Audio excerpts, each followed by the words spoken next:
Jon, is there any evidence as to what happens to cat intake levels at other shelters in the area when one shelter implements the admission release procedures that you are suggesting? For example, when the San Jose Animal Shelter changed its practices, were there any recorded impacts upon other shelters or the community in general? Thanks. Yeah, when we started our program in San Jose, we're actually part of a Maddie's Fun-inspired coalition.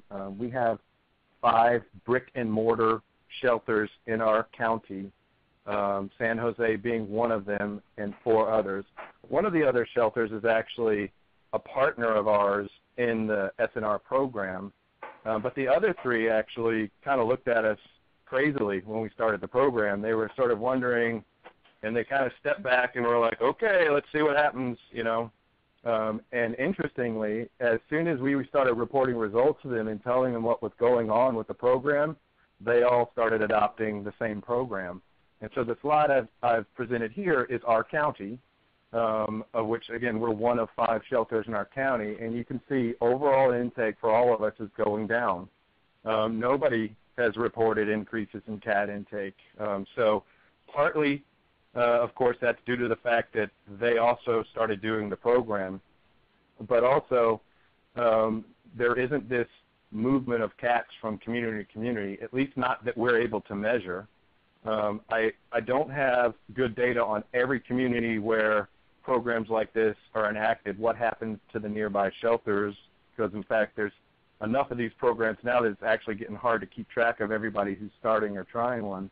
I can tell you, though, last month I was also contacted.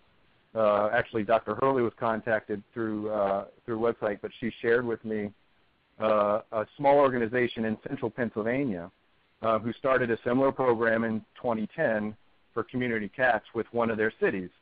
And they quickly ran out of cats to take care of or have in the program because it was reducing the intake of cats, and they were taking care of all the feral cats. They had expanded to four total cities.